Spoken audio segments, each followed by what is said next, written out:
మూసివేసినటువంటి ఈ కళాశాల అనేది తిరిగి 1862లో ప్రారంభించబడుతుంది. ఈ హెడ్ఫోర్డ్ షైర్కి సంబంధించినటువంటి కళాశాలను ఏమని ప్రారంభిస్తారు అని అంటే హెయిలీబరీ అనేటువంటి పేరు మార్చి మళ్ళీ ఇక్కడ సివిల్ సర్వీసెస్నే తయారు చేస్తూ భారతదేశానికి పంపిస్తూ ఉంటారు.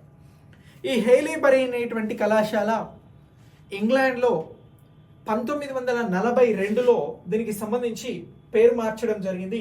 దీన్ని ఏమని పేరు మార్చారు అని అంటే హెయిలీబరీ మరియు ఇంపీరియల్ సర్వీస్ కాలేజ్ అని చెప్పేసి దీని పేరు మార్చడం జరిగింది.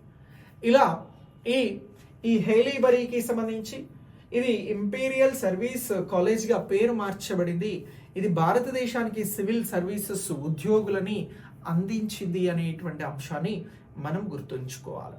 1806లో ప్రారంభమైనటువంటి ఈ హెయిలీబరీకి సంబంధించినటువంటి కళాశాలను గురించి ఇది సివిల్ సర్వీసెస్ ఉద్యోగులను అందించినటువంటి కళాశాలగా మనం గుర్తించాల్సి ఉంటుంది. సో సివిల్ సర్వీసెస్కి సంబంధించిన ఉద్యోగాలను తయారు చేయడంలో కీలక పాత్ర కూడా ఈ హెయిలీబరీకి సంబంధించినటువంటి కళాశాల వహించింది అనేటువంటి అంశం మనకి ఎగ్జామినేషన్ పాయింట్ ఆఫ్ వ్యూలో గుర్తుంచుకోవాలి.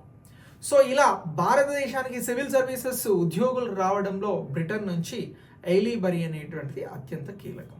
ఇది 1806లో స్టార్ట్ అయింది. సో అలా మధ్యన ఇది 1858 నుంచి 1864 మధ్యన రద్దయింది. మళ్ళీ తిరిగి 1864లో ప్రారంభమైంది. సో ఆ తర్వాత 1942లో దీన్ని ఇంపీరియల్ సర్వీస్ కాలేజ్గా మార్చడం జరిగింది అనేటువంటి అంశాలని ఎగ్జామినేషన్ పాయింట్ ఆఫ్ వ్యూలో గుర్తుంచుకోండి. చాలా చాలా ఇంపార్టెంట్. మీరు ఏ ఎగ్జామ్ రాస్తున్నా జనరల్ స్టడీస్ పాయింట్ ఆఫ్ వ్యూలో ఇది మీకు ముఖ్యమైనటువంటి అంశంగా ఉపయోగపడుతుంది. Thanks for watching.